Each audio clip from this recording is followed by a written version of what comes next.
প্রথমত আমি যদি টিম প্রধানকে আলাদা আলাদাভাবে আমি বলি, ফার্স্ট আমি ইস্টবেঙ্গলের কথা বলছি। আর কলকাতা লিগে যেরকমভাবে ওদের রিজার্ভ টিম খেলছে, বা মেইন টিম যেটা ডুরান্ডে দেখলাম, ডুরান্ডের আগে যেটা ফার্স্ট আমার দেখা ছিল এফসি কাপ যেরকম করবে পারফরমেন্স, তো টিম টাইম পায়নি, কম্বিনেশন করতে পারেনি, যেটা বললো নতুন প্লেয়ার আসছে, এটা ঠিকই কোচের হাতে টাইম ছিল। বাট আমার কাছে একটাই কোয়েশ্চেন, তাহলে এই ম্যাচে গুরুত্ব দিল না এত একটা ভাইটাল ম্যাচ এফসি কাপ, যেখানে এখানে জিতলে আমি এশিয়ার আরও ভালো টিমকে কম্পিট করতে পারতাম, একটা ভালো জায়গায় যেতে পারতাম, ওটাই তো টার্গেট হওয়া উচিত। তো যাই হোক, আমি আর ওটা টেকনিক্যাল ব্যাপারে আমি যাবো না।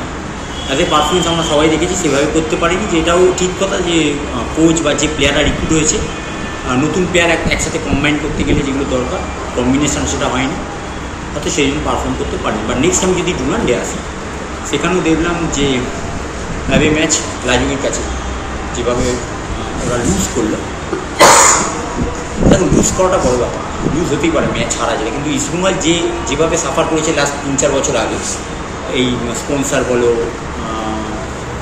স্পন্সারশিপের জন্য ক্লাব অফিসিয়ালরা টিম করতে পারছে না, স্ট্রাগল করেছে, এটা ঠিক কথা যে পয়সা নাহলে এখন কর্পোরেট দিকে তুমি ভালো টিম করতে পারবে।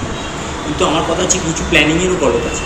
কোচ যেখানে প্লেয়ার আনছে, লাস্ট দিকে আমি এটা বলতে বাধ্য হচ্ছি, যখন আমার দুটো প্লেয়ারকে আমি ছেড়ে দিলাম, একটা সিবেরিও ছিল আর একটা যত সম্ভব গোয়াতে একটা ফরেনার প্লেয়ারকে আমি ছেড়ে দিলাম, তারপর যে দুটো বিদেশি আনলাম, এত নিম্নমানের বিদেশি, কোচ কী করে তাদের খেলে? এখানে আমার ফার্স্ট কোয়েশ্চেন আছে, কোচের প্র্যাকটিস বড় সব কিছু। এইটাই আমি ধরে এই বছরে আসছি, যে এইখানে আমার লাগছে, যেখানে আমি অ্যাওয়ে ম্যাচে লাজুংয়ের সঙ্গে আমি 1-0 ধরে লুজ করছি, এখানে 1-1 আমি 1-1 হয়ে গেল, তারপর ম্যাচটা 1-1 লুজ করে বেরিয়ে চলে। এখান থেকে আমি বলছি যে দেখো সব কিছু প্র্যাকটিসেরও হয় না, এখানে একটা প্লেয়ারদের রিয়াকশান, প্লেয়াররা কী করে রিয়াক্ট করছে, এটা একটা ব্যাপার। এটা যত তাড়াতাড়ি বুঝবে ইস্টবেঙ্গল ক্লাবের জন্য খাতায় কলমে তুমি যত ভালোই টিম করো, তখন সেই দিনে আমার টিম কী পারফর্ম করছে এটা একটা বড় জিনিস, যেটা ইস্টবেঙ্গল টিমের থেকে এখনও অবধি তো শুরু হয়েছে সবে ডুরান্ড, এবার আইএসএল আসছে, সেই জিনিসটা এখনও দেখিনি ইস্টবেঙ্গল থেকে। আশা করবো হয়তো ভালো প্লেয়ার ইন্ডিয়ান যদি বলো, আজ যদি ন্যাশনাল টিম দেখো, ইস্টবেঙ্গলের 5টার মতো প্লেয়ার আছে ন্যাশনাল টিম। জিকসান আছে, এদিকে তোমার নন্দা আছে, মহেশ আছে, ডেভিড আছে, আনোয়ার আছে, গিল আছে, কতগুলো প্লেয়ার, এর থেকে আর কী চাও? একটা ন্যাশনাল টিমে 5-6টা প্লেয়ার তুমি ইস্টবেঙ্গলে খেয়েছে। আমার মনমানের থেকে এখন এখানে ইস্টবেঙ্গল টিমে বেশি প্লেয়ার। নেক্সট তুমি মনমানে আসো, মনমান one of the best side India, আমি মনে করি one of the best side, ওটাও আবার অন করবে। কারণ কি, ওদের একটা অ্যাডভান্টেজ হচ্ছে কি, সব কটা প্লেয়ার 3-4 বছর একসাথে স্কোয়াডটা ধরে রেখেছে, ফরেনার বলে তারা একভাবে খেলে আসছে, যদিও সেন্ট্রাল ডিফেন্ডার প্লেয়ারটা নতুন, এটা একটা সব থেকে বড়ো কারণ। কারণ আমরা কখনোই চাইবো না দেখি কোনো টিমই না ডিফেন্সিভ যে জুটি আছে, আমরা যেটা বলি কম্বিনেশন ব্রেক করতে চাই না, কিন্তু এটাই একটা প্রবলেম যে দোকানে সেন্ট্রাল ডিফেন্ডার প্লেয়ার হচ্ছে নতুন, বাকি সব বিদেশি একই, যদিও মানে একই মিনস আমি কী বলছি, তারা ইন্ডিয়ান ওয়েদারে ইন্ডিয়ান ক্লাইমেটে খেলে অভ্যস্ত, যেমন স্টুয়ার্ট এবারে এসছে। আর গুণগত মান যদি বলো খুবই ভালো, একগুচ্ছ একটা ভালো গুণগত মানের প্লেয়ার মনমান টিমে আছে। আমি মনে করি one of the best side এখন অব্দি মনমান টিম।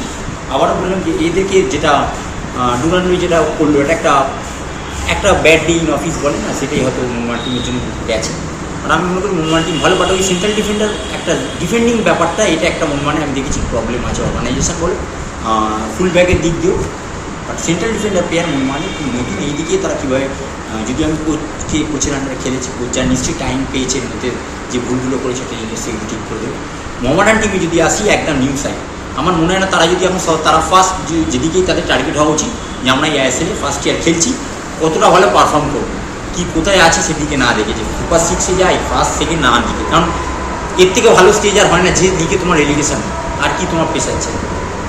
যে প্লেয়াররা আসবে তাদের উপর এইটাই প্রেশার থাকে, যে আমার টিম অফিসিয়ালদের ম্যানেজমেন্টে এটাই প্রেশার থাকে যে আমার টিম এই লিগে স্টে করছে না নেমে যাচ্ছে, তোমার তো রেলিগেশন নেই, আর এর থেকে বেটার আর কী হতে পারে। তো মোহামেডান টিমের জন্য আমার মনে হয় যে আমি একদম সত্যি কথা বলতে, তাদের ফরেন স্কোয়াড কী আছে বা ইন্ডিয়ান স্কোয়াডও বাকি কী আছে আমি অতটা অ্যাওয়ার না, আমি জানি না। তো আমার মনে হয় তাদের এখন ফার্স্ট লক্ষ্য হওয়া উচিত যে ভালো পারফর্ম করা এবং এই লিগে স্টে করা, যতটা ভালো লিগ টেবিলে রাখা, ততটা ভালো পারফর্ম করা যায় মোহামেডান টিমের জন্য, এটাই আমার মনে হয় টার্গেট হওয়া উচিত।